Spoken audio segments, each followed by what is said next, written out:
Good morning, may it please the court. My name is Rachel Reese. I represent the appellant Marquell Stevens. I would like to reserve 5 minutes for rebuttal. Thank you. Your Honors, this is a case about self-defense. And with any self-defense case, what that really means is there are a plethora of different eyewitness recollections of what happened, and a lot of those eyewitness recollections are not consistent. So it essentially comes down to credibility and who a jury is going to believe more. In 1999, Mr. Stevens was found guilty of first-degree murder after he was admittedly involved in a shooting with the victim, Andre Gaines. In 2016, a new witness named Craig Middleton, who was 14 years old at the time and lived in the same neighborhood as the victim and Mr. Stevens, came forward with new information. The trial court entertained that information on an evidentiary hearing, found that it was newly discovered evidence, but ultimately denied Mr. Stevens' motion. And that is why we are here today for the appeal of that denial. It is our position that Mr. Stevens is entitled to a new trial based on what was presented at the evidentiary hearing and based on the weight of the trial evidence taken as a whole. The testimony of Mr. Middleton was presented to the trial court at the evidentiary hearing, and as I mentioned, the court agreed that this was newly discovered evidence, but ultimately denied the motion on the sole basis that this testimony would not likely produce an acquittal on retrial. As discussed in Mr. Stevens' briefs, it's our position that this finding was not supported by competent substantial evidence. And one of the key components to our argument is that the burden is not for Mr. Stevens to prove that he was innocent or that he would be proven innocent at trial. The burden is that Mr. Stevens prove that the new evidence would have weakened the state's case against him so much that it would have given rise to a reasonable doubt as to his specific credibility. And based on the weight of the trial evidence, that is exactly what Mr. Stevens did in this case. Just as a short background, Mr. Stevens' trial, the state presented a theory that he acted with the intention to kill the victim. They presented testimony from witnesses who allegedly saw the shooting, and their testimony was that there was no altercation between the two at the time. However, the defense presented a different theory, a theory of self-defense based on a history of altercations between Mr. Stevens and the victim, a slew of threats made towards Mr. Stevens in the days prior to the shooting, the victim's reputation for violence, and lastly, Mr. Stevens' weakness and inability to defend himself in a normal capacity due to an illness that he had suffered from in the weeks leading up to the shooting. And again, this came down to a case of who is the jury going to believe more. There were inconsistent statements by state witnesses, defense witnesses, even the forensic evidence. Nothing was conclusively adding up to this is exactly what happened. So it ultimately came down to a credibility contest for the jury. And that's why the testimony of Mr. Middleton, the new witness, is so important and imperative in this case, because his testimony, as admitted by the trial court, would have supported Mr. Stevens' theory of self-defense. And that is because Mr. Middleton lived a short distance away. He saw the victim approach Mr. Stevens on this specific day. He saw the two get into an altercation, and he had been aware of a fight that had happened between them earlier that morning. He was also aware of the victim's reputation for violence in the neighborhood. He believed that the two were going to fight again when he saw them approach each other. They began to, quote, tussle, which is a word that's been used a lot in this case, which is actually very important, and were fighting, struggling, and that's when the shots went off. That is the most important part of this testimony of Mr. Middleton, is the fact that the witnesses were essentially intertwined when the shooting began, because that goes against the state's entire theory that this was an intentional act committed by Mr. Stevens at a distance away from the victim. One state witness testified that she saw the victim on his knees begging for his life. Other witnesses said they saw the victim running away and Mr. Stevens shot him in the back. Doesn't this just really matter that much for purposes of proving the state's case in terms of intent? I mean, you can have an intent to kill a person face to face, nose to nose. You could have an intent to kill a person if they're running away or if they're kneeling begging for their life. Your Honor, I think normally that would be true. I don't think the distance would matter as much. However, in this specific case with these specific facts, I think that the distance does make a very large difference because of the state's entire theory was that it was done at a distance. So in order for the defense to refute or overcome that theory, the fact that they were intertwined or at a closer distance would be significant. For example, one of the aspects of the state's case that came out at trial was through expert witnesses, through a firearms expert, talking about the distance. And they only put that evidence on because they wanted to disprove what Mr. Stevens was going to be saying. So I think that the distance, although not all self-defense cases would be significant, I think it is in this one just because of the fact that the verdict relied so heavily on the eyewitnesses' accounts of what happened in that 2-minute span of time. Mr. Middleton testified that he had no idea that some of the witnesses had come forward and were alleging the two different versions of events, and he clarified that neither of those are what he saw. Is the thrust of your argument procedural or substantive? This is a post-conviction motion. I know the judge counts as second, so he was convicted in 1999. Yes, Judge. Mr. Middleton speaks to the defendant, the party, in jail multiple years later when they got to the same prison. They filed the motion. So the trial judge has written a multi-page, about 12-page order, goes through the newly found. He points out certain things about the testimony of the defendant has somewhat changed. It's now mostly more inclined to favor Mr. Middleton. So as we look at the post-conviction aspect and newly discovered evidence, we have to, the trial judge is supposed to weigh certain factors to determine what is a likely outcome. The order seems to indicate that the trial judge did that. So is the question before us, did it improperly when he put the evidence on the scales and how the trial court viewed it, or did the trial court procedurally fail to do something? It seems we're arguing the first part. Is that correct? Yes, Judge. And I think that Your Honor, it's a great point to make because I think that the trial court, based on the order, did attempt to weigh the evidence. However, I don't think that the trial court appropriately weighed all of the evidence. I think that the order that Your Honor was referring to is 12 pages. It states in specifically, it says pertinent trial testimony, and it summarizes essentially the court's view of what the testimony elicited. However, it's Mr. Stevens' position that that's not a full and accurate representation of what that testimony was. That's the trial court's interpretation of what the record reveals. However, there is about 50% more out there on the record that actually supports the defendant's, Mr. Stevens' self-defense theory. And it's important to note the trial court goes on for about 12 paragraphs summarizing what the state's witnesses testified to, giving each witness a full paragraph.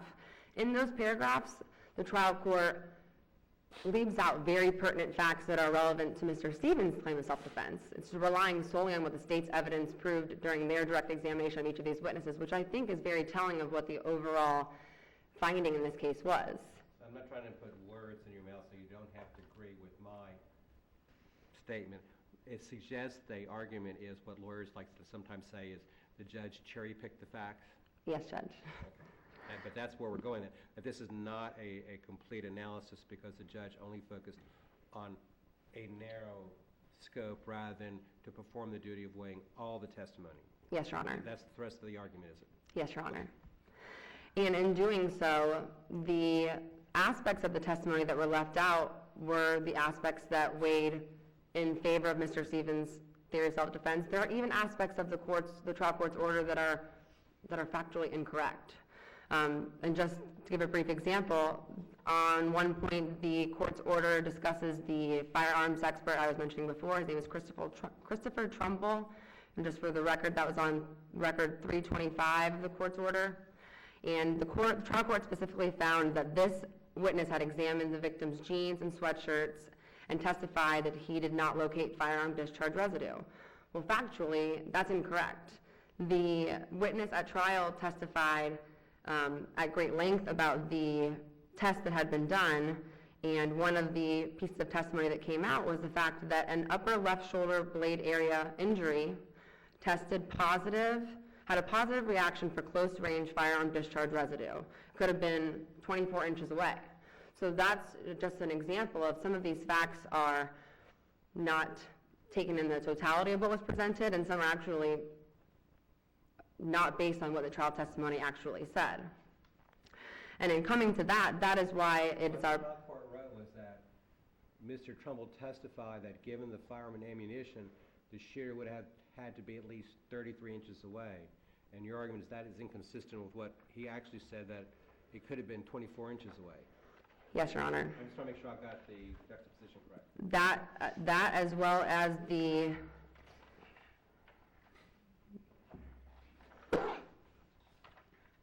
that 33-inch remark, as well as the specific remark that says Mr. Trimble testified that he examined the victim's jeans and sweatshirts and did not locate firearm discharge residue. And that is what he made that 33-inch finding based on, which is not accurate in light of what the actual trial testimony shows. And I think that's extremely important because that injury that has the gunshot residue findings is the fatal injury in this case. And again, this is a case where all the state witnesses are saying this happened at a distance. The defense's theory is that this happened during a struggle, during a fight. And the trial testimony actually does not support what the state's theory was from the very beginning. And that's one of the arguments that was made to the trial court. And specifically, one of the issues that the trial court found was that the self-defense evidence was outweighed by the testimony that the shooting was intentional. Now, there was 3 witnesses that alleged they were eyewitnesses to this. The state's eyewitnesses did not give consistent stories. Like I mentioned before, there were these 2. I think it would be more fair to characterize it that none of the witnesses, state and defense, Yes, Your Honor. and even, well, nobody gave consistent stories. It's kind of the classic, you have 3 witnesses to one of these cases, you get 4 versions of the events. Yes, Your Honor. And that's the problem with this case is we don't, just from the record, it's hard to tell exactly what happened because I think that the most conclusive evidence or the most reliable evidence is what the medical examiner testified to, which is the fact that this victim suffered from 4 gunshot wounds, one of which entered through the side of his neck and exited out of his chest, going in a downward angle. The second injury was entered into the side of his back and ultimately hit his spine, but kind of went in a sidewards motion across his back. There was an injury going into the victim's leg, and then the last one went through the back and out the left side of the chest. Those 4 injuries, based on the other testimony, they don't support each other. Here's where maybe the rubber hits the road to my mind, is that given what you're suggesting, even if Middleton's testimony comes in, okay, you had 3 different versions of events, you're now going to add a 4th. Is that really newly discovered evidence that would probably produce an acquittal? Given the fact that you already had a bunch of inconsistent stories, the jury weighed them, the jury considered them, and the jury reached its verdict. Would adding yet another version of events really likely produce an acquittal? Your Honor, it's our position that it would because of one main reason. Mr. Middleton's testimony does provide a different viewpoint of the situation. However, in general terms, Mr. Middleton's testimony is generally consistent with what Mr. Stevens alleged at the original trial, the first 3850 hearing and the second evidentiary hearing. Which version? The version that... Because he gave a couple, right? I believe that some versions I think that all the versions are the same. I think some give more details than others and vary in others. However, this is over a span of 17 years. And I think that the general consistencies amongst Mr. Stevens' version and Mr. Middleton's versions are what's important to the defense's theory. The first being that the victim came up behind Mr. Stevens, an altercation ensued, the 2 moved around, wrestling, fighting, tussling, the arms became extended, and shots resulted. The key difference between that general consistency of their story and the other witnesses' recollection is that there was no intent, there wasn't a pause in between, there wasn't a deliberate act of him firing his weapon at the victim while the victim is either running away or on his knees, which is... Let me just stop you for a minute because it seems to me that, leaving aside some of the problematic aspects that you've detailed in the trial court's order, the trial court ultimately, to me, as I read it, just said this witness is not going to be believable. He waited 17 years, tracked this guy down in prison. They cooked up really sort of like a remarkably similar story if you look at the use of that word tussle, and he's just not going to be believable. So why isn't that determinative? Your Honor, I don't believe that's determinative because I don't think that that's supported by competent substantial evidence in this specific situation for a couple of reasons. Number one, the trial court never says outright, I've sat here and I've witnessed this witness, I've watched his mannerisms, I've witnessed his his testimony, and I don't find him to be believable. What he says is that he could be impeached, would be impeached, because of the length of time that it took him to come forward and his prior felony convictions. And in this case, every single witness that testified at trial was impeached with either a prior inconsistent statement, prior felony records. That doesn't make his testimony any better in terms of producing an acquittal on retrial, because if you have a retrial, this guy's going to come in, he's got his felony convictions, the fact that he waited 17 years, the trial court found his explanation for the delay unconvincing, and the trial court, I mean, seemed to me to just not think that this witness was going to be believable and therefore would be unlikely to produce an acquittal. And I don't know, I mean, tell me how we can go behind that when, you know, the trial court listed some specific things that are supported by the record that made the trial court think that this witness would be so impeachable that, you know, his testimony wouldn't make a difference. And Your Honor, I As you think... contemplate your answer, you're at 15. And I think, again, that kind of goes to the point of the findings that were made are not made in light of what the other evidence was. The fact that there were other witnesses that were impeached for the exact same reasons, that their testimony then would have been... wait 17 years. And, Your Honor, I think that there's evidence in the record that reflects that Mr. Middleton didn't necessarily wait 17 years. He said that in 2012 was when he actually started to try to get in touch with Mr. Stevens. Mm-hmm. However, because of the fact that he could not write him a letter from the Department of Corrections. So I think that there is evidence in the record that reflects that the finding of Mr. Middleton not coming forward is unconvincing. I believe that the record evidence actually provides an explanation as to why he did not come forward until then. And I think that the court's findings aren't supported by evidence. I think it fails to consider a lot of things that Mr. Middleton testified to and a lot of the reasons that he explained for not coming forward. And coupled with the fact that Mr. Middleton was friends with both the victim and Mr. Stevens and has a tattoo of the victim's name and respects the victim and would not be coming forward with this information just to commit perjury, subject him to something of that nature, unless it was the truth. And I think that... He did wait until after he'd exhausted his post-conviction remedies. And, Your Honor, I think that's it's a good point to just mention briefly before I finish, is that he did not necessarily wait until his options were over. His appeal was actually still pending before this court, and his federal proceedings were still pending when he started to find Mr. Stevens. The fact that by the time he actually met up with him at the prison that he was at, I would submit to the court that there is not evidence in here that was done intentionally. That was not something that he could have avoided. By the time when he started, his appeal and his case was still pending, and I don't think that that was considered by the trial court. So based on those reasons, we would ask that the court find that the trial court's order is not based on competent substantial evidence in order for Mr. Stevens to have a new trial. Thank you. Thank you.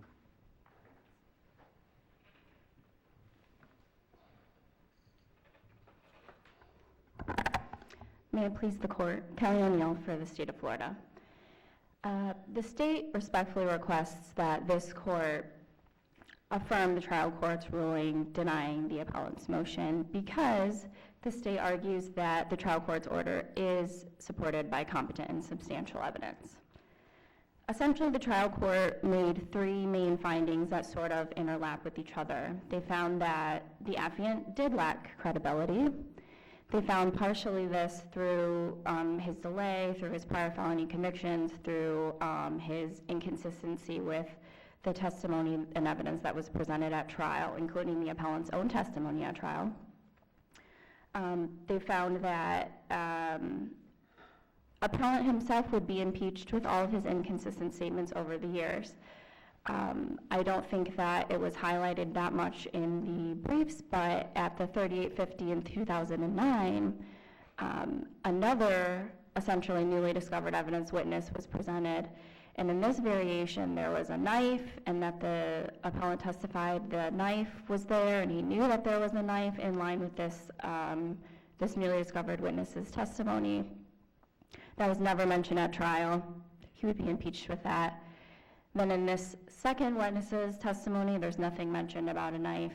So the appellant himself would be, should he ever get a new trial, he would be impeached with all of his prior versions, which even aside from this witness would be, I think, unlikely to produce an acquittal on retrial. Basically, it's the state's position that you affirm the trial court's ruling, and if you have any questions on any of those points, I'm happy to answer them. Thank you.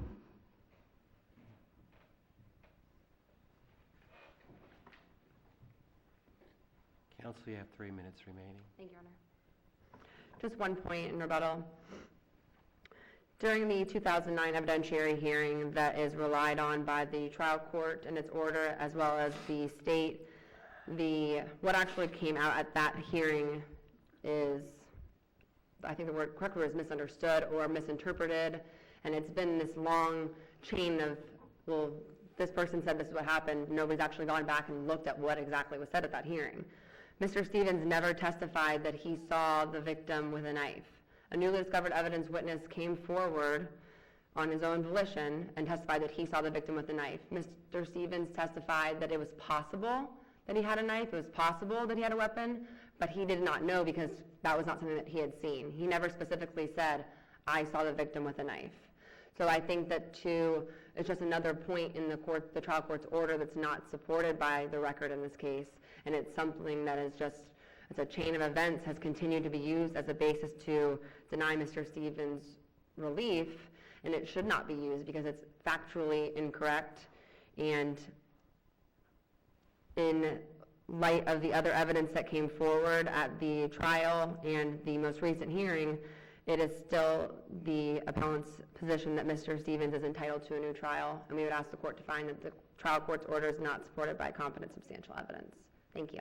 Thank you, counsel. Thank you both.